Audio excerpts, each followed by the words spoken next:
so good. What is going on, everybody? Welcome to a special episode of Yammie Noob. Now, I know I said they're all special, but this one is actually special. This is the first ride of our brand spanking new modern classic giveaway motorcycle, our Indian Scout. We've been doing the Harley Sportster for a long time now. We did it the 1275 swap on it. Excellent machine that it was, but it often felt a little dated. It often felt a little not so great. And a lot of you rightfully told me, Yammie, there is another American cruiser that you absolutely should check out, and it's this, the Indian Scout. Now, as I mentioned, this is one of our new giveaway motorcycles. I'm extremely excited about this thing because this is a premium, awesome motorcycle that I think just about anybody could be proud to own. I very much like this motorcycle. I'm going to tell you why I like this motorcycle in today's video. But if you want the chance to win this motorcycle for free, hit the link down below to yammienoob.co. You can find out, you can enter to win this fantastic motorcycle, all of our other motorcycles as well. Join our amazing community and support what we do here on Yammie Noob. You can also get some merch and get yourself entered to win that way too. You can hit the link down below to yammienoobmerch.com and find out how to enter to win for this motorcycle. So, upon first impressions, you might stand back and look at this thing and say, well, it's sort of a modern classic type of thing, lots of chrome, heritage style motorcycle, but in reality, what Indian has done here is built a pretty awesome modern motorcycle. This is not really an old school heritage type of bike, even though they have made some concessions for it to be like that for a lot of folks. But if you take a close look here, you see this big stonkin' 1133cc V-twin. It is 4-valve, liquid cooled, makes about 100 horsepower and 72 foot-pounds of torque. This is not your dad's cruiser, even though it has a lot of chrome on it that I would like to delete. This bike features forward controls, which I'm going to get into later on this video because I actually really prefer forwards over mid-mounted controls on cruiser-style bikes like this. Also, one point that you'll see here is the engine is a stressed member of the frame. So this is a pretty high-tech situation going on here. This frame is beautiful, kind of molded into the fender here. Molded into the radiator here. It looks really, really nice.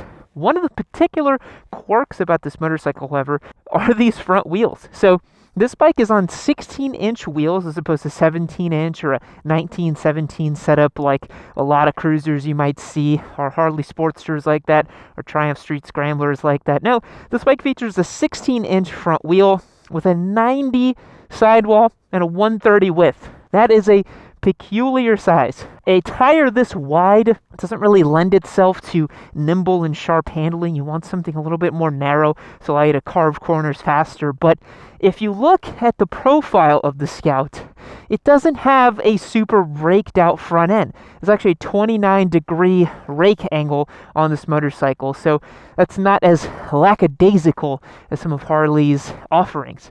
This bike costs about $11,500 on the showroom floor. We picked ours up lightly used for a little bit less than that. It's got a 60-inch wheelbase, I believe. It's a bit of a longer motorcycle, a bit of a cruisery style, of course, as you can see it right here. But, you know, this bike is definitely more than the sum of its parts, in my opinion. This is a pretty sweet ride, and I actually really, really, really dig it. So, without further ado, let's swing a leg and let's talk about the way it rides and behaves. It's got this cool little side-mounted ignition here, kind of reminiscent of old-school motorcycles. This bike features a set of slip-on pipes, so it's got a bit of a spicy exhaust sound. We'll start it up here for you guys. Get it here in neutral. So it does that typical chugga thing that a lot of cruisers do. But once you hit the wick a little bit, you're like, oh, this is kind of a spicy little engine, isn't it? So let's get this thing out on the road and let's see what the best of American cruiser motorcycles has to offer, in my opinion, which is quite a lot. Let's go.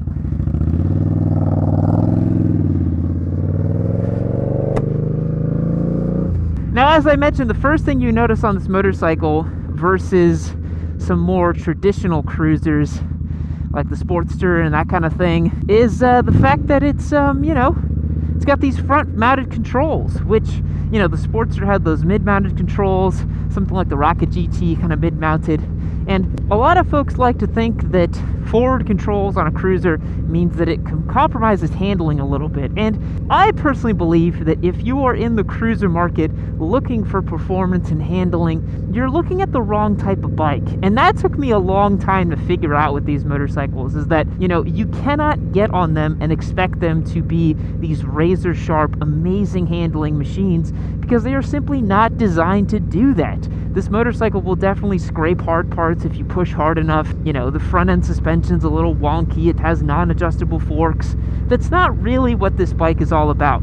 This motorcycle is designed to provide stonking good straight line performance, a great sound, good looks, and a heritage style, all wrapped up in a more modern package. And I think Indian has succeeded pretty well.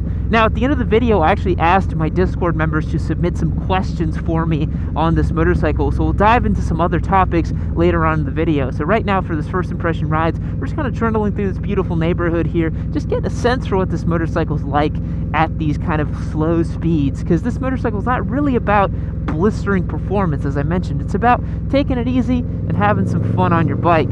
One thing that I very much enjoy about this bike is the lack of vibrations. Now, a lot of people think that a heritage model, a Sportster, something like that, is meant to have, you know, huge vibrations and be this big macho man bike, but for me, I like how refined this motorcycle is. Now, it doesn't really have, you know, super top-end polished Italian, you know, Triumph-y kind of build quality to it. It's still a teensy bit rough around the edges, which I think the buyer for an Indian would really appreciate. It's got this heavy clutch pull. It's got this kind of, you know, brawler attitude to it. The tank is really nice and wide and kind of square. It's very odd for me, as someone who likes sport bikes and dirt bikes and that kind of thing, to sit on something where, you know, it's not really intended for you to squeeze the gas tank with your legs or anything like that. This bike is definitely all about kind of keeping your legs out like a starfish like this and just having a nice time. I think this bike in this deep black looks really cool too. It's got a little too much chrome for my taste, as I mentioned, but I think it succeeds in looking like that kind of iconic black low American cruiser. Speaking of low, this motorcycle features a 26.5-inch seat height. That is very, very amenable. I think you'd be hard-pressed to put a rider on this machine who couldn't very comfortably flat-foot. Now, do I think that this machine is beginner rider appropriate?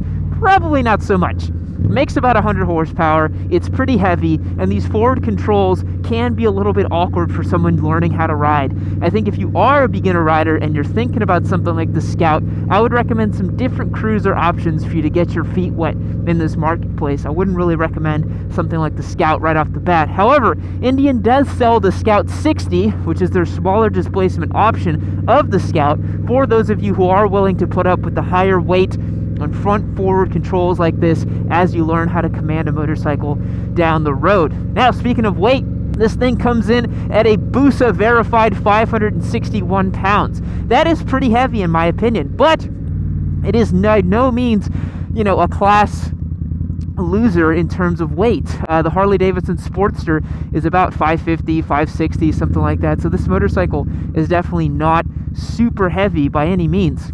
And with the amount of top-end power that it has, I think it does a pretty good job of holding its own.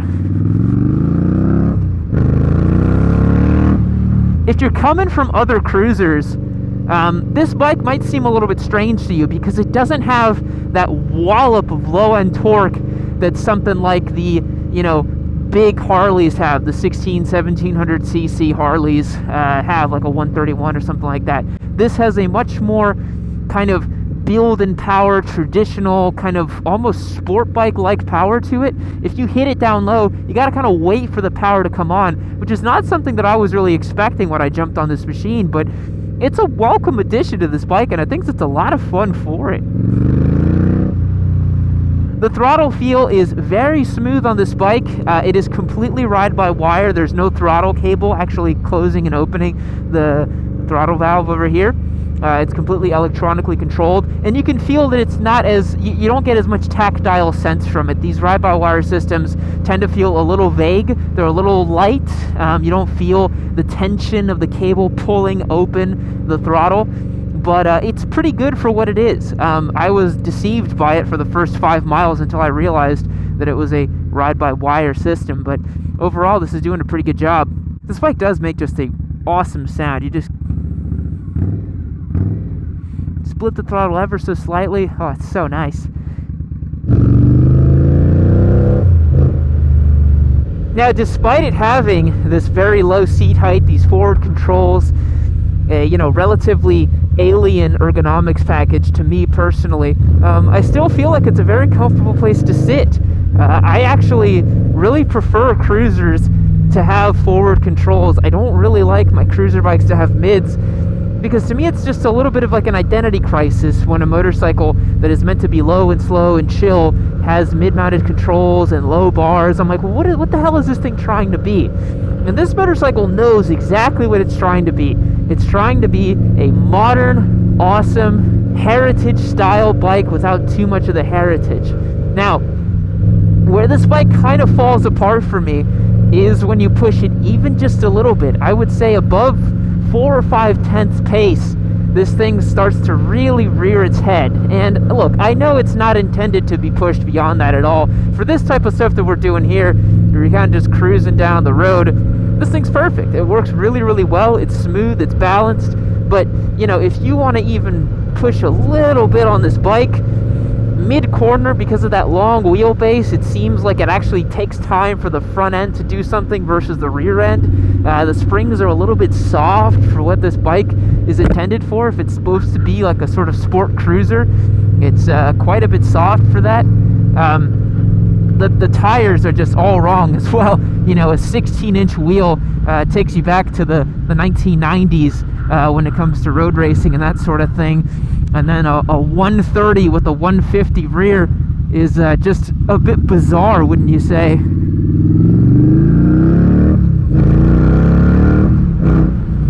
But this motor's great. This engine feels awesome on this motorcycle.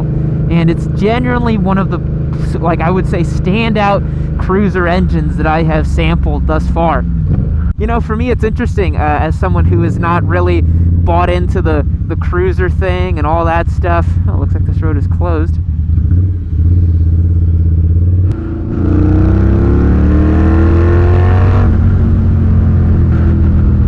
Exceptionally smooth. Really good vibrations from this thing. So as I was saying, as someone who doesn't really have any allegiance towards Harley or any type of this cruiser stuff, I kind of like talking about this since I have like a zero reference point for it. I know a lot about motorcycles. I'm still learning a ton about cruisers. Owning the Harley this year has definitely shown me and edified to me a lot of things about the cruiser marketplace. Mostly the people really enjoy these bikes, and I kind of discounted them for a lot of times. And they're actually, for what they are, quite fun to ride. They're really not bad. But as I was saying, for the kind of looks you're getting with this thing, and the performance as well, and the price. I mean, we picked this thing up lightly used for well under $10,000, and I just think it makes it a very, very strong case for itself. It's a liquid-cooled engine, 4-valve. The engine's a stressed member of the frame. This is a very modern frame. This is not some 1950s cradle design or something like that. But it still tugs at your heartstrings for the whole heritage thing. But it's weird, I mentioned that this bike doesn't have an identity crisis. It knows what it is. But in thinking further about it, maybe it does have a bit of an identity crisis, because it's this very sporting engine that is on 16-inch wheels and this long wheelbase. Like, is it a sport cruiser? Or is it just a cruiser that happens to have a decent engine? To be honest, maybe the bar has been set so low by existing cruiser engines, Harley, that when a cruiser has anything a little bit sporting, we start looking at the rest of it, like, oh man, it doesn't have Pirelli Supercourses on it, and it doesn't have 150 horsepower. This is awesome though, this is a great motorcycle that'll happily hang here in the sweepers. It looks and sounds awesome doing it. And guess what? This thing has a 6-speed gearbox, which the Harley can't say the same. Neither can the Street Scrambler either. But a 6-speed box and some more sporty gear ratios is pretty awesome on a motorcycle that's meant to be a sport heritage kind of thing, you know? It's a bit of a blend. It's tough when you're in this marketplace where you have to appease to the heritage buyer, and you have to really appease to the old school charm of the old bikes. And that's really where the Victory Octane came in. So if you guys don't know, the Victory Octane was a bike that was based on the Scout, but was nothing about old school or heritage or anything like that. It was 100% modern cruiser dedicated to, you know, the future and that type of thing.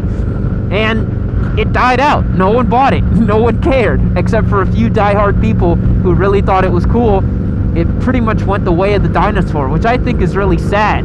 You know, the Indian Scout is definitely not going to go that way because it has just enough of that kind of old school heritage aesthetic to allow and appease the old school riders to buy it, but enough performance to keep a new school rider definitely happy with it. I'm definitely happy while I'm riding this motorcycle, and I really like the way it makes me feel. I like these forward controls. I like this muscular gas tank.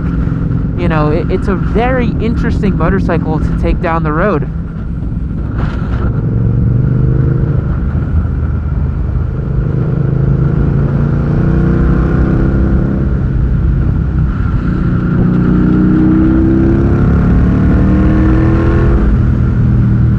It has a very Ducati-esque way of sounding on D-cell, which is really awesome. You know, when you get this thing up in the revs, hearing it come down off the D-cell, it sounds a lot like an old school Ducati, which is really cool. Just that thick baritone bassy sound that it has, very cool.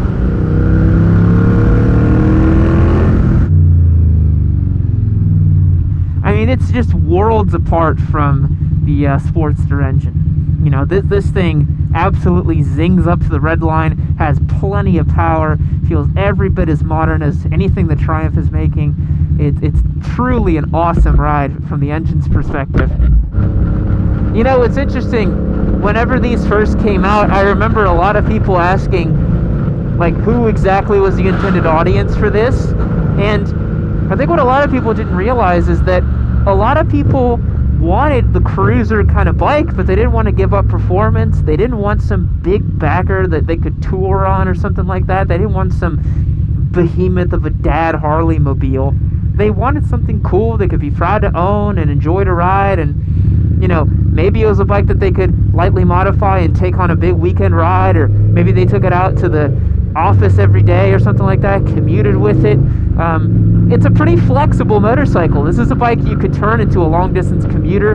You could turn it into a mile muncher sort of machine. You can also have this just be a weekend toy. This thing's really cool and it sounds cool too. So it's a relatively flexible motorcycle in my opinion, which is awesome for a street bike, and that's the kind of thing I look for. And it makes you feel cool when you ride it. You know, those are the intangibles that I think that the Harley really tugs upon for most people. But I think people were tired of paying Harley prices when, you know, they could very easily build something like this. You just choose not to. And if they did, they would charge $17,000 for it, as opposed to the $11,500 that Indian charges you for this thing. So it's kind of difficult to simp for Harley when Indian came out and made the Scout. And there's a reason why everyone on any Harley video says, well, check out the Scout, because that's a better bike in almost every single way.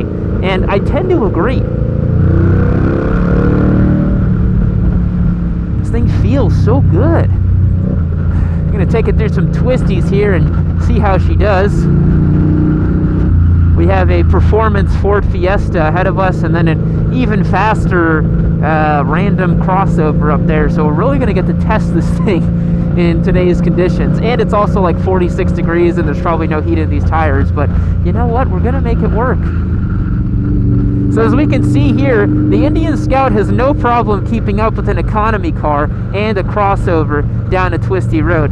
I'm catching up to these guys on every apex here, really powering out of corners, and I mean, I just have to really get on the brakes here to make sure that I don't end up on the back of this guy, because this thing is just a rocket ship. No, I'm just kidding, guys. You know, any motorcycle could do what I'm doing right now, but I'm trying to see how it feels from side to side at a reasonable street pace like this. And, you know, the Indian Scout pleasantly surprises me. And again, maybe it's because we've set our collective expectations so low, but the Scout does a really good job at doing the whole side-to-side thing, getting on the gas. This is a genuinely good motorcycle, which is funny because when you sit on it, all you see from the cockpit are these big, long, sweeping chrome handlebars and this little speedometer right here. But your sensations, you know, from the pegs to the engine to the way the frame feels back and forth, you're like, this is like the best cruiser I've ever ridden. This is just like the nicest, easiest to ride cruiser that I've ever ridden. And Indian's done such a good job with this thing. And it's genuinely fast too, which is kind of silly. It's pretty awesome. You ride the 883 Sportster or even the bigger Sportster like the Dynas, and they just feel so slow in comparison to the Scout. This feels proper. It feels proper, it feels fun. I really dig this thing.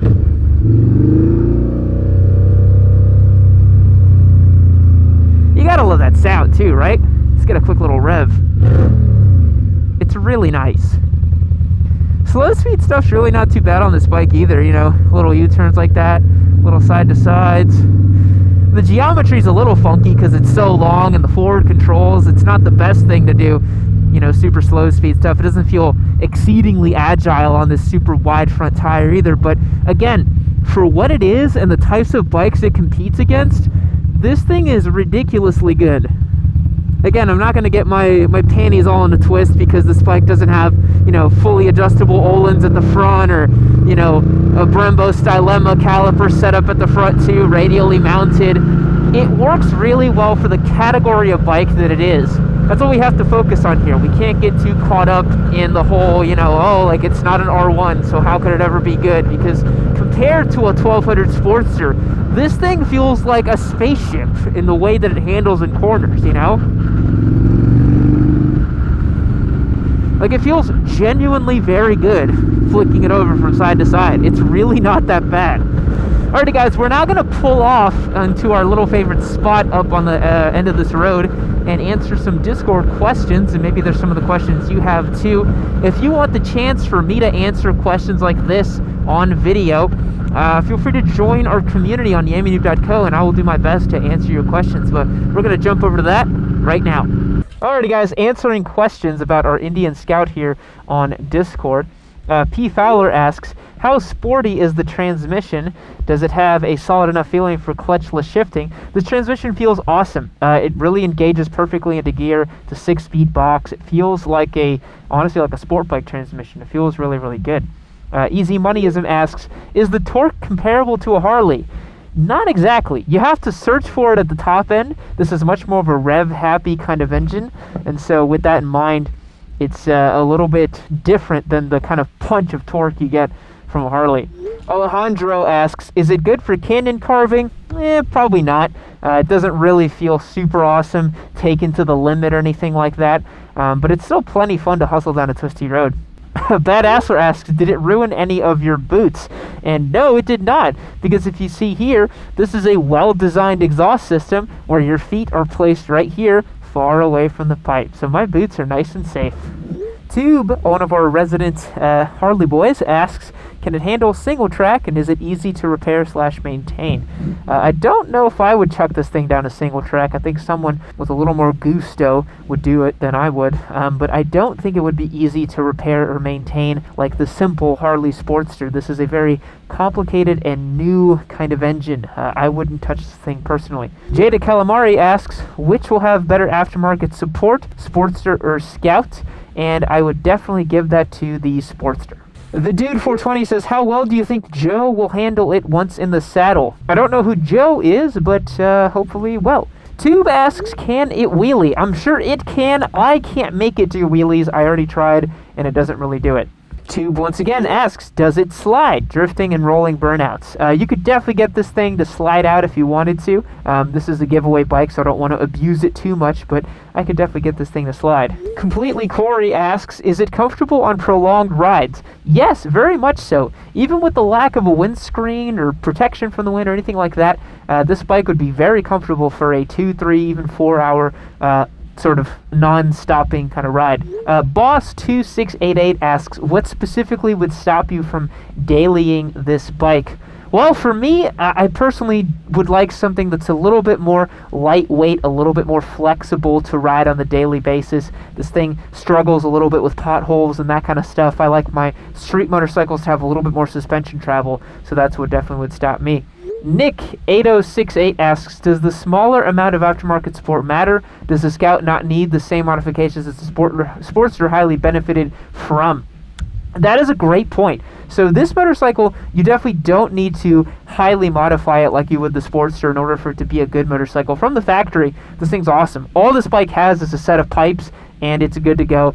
And it feels really, really good to ride. So I think that's a great point, and that this is definitely not a modders kind of bike. This is a bike you buy and you're done. It's great and it works really, really well, which I really prefer in a motorcycle personally.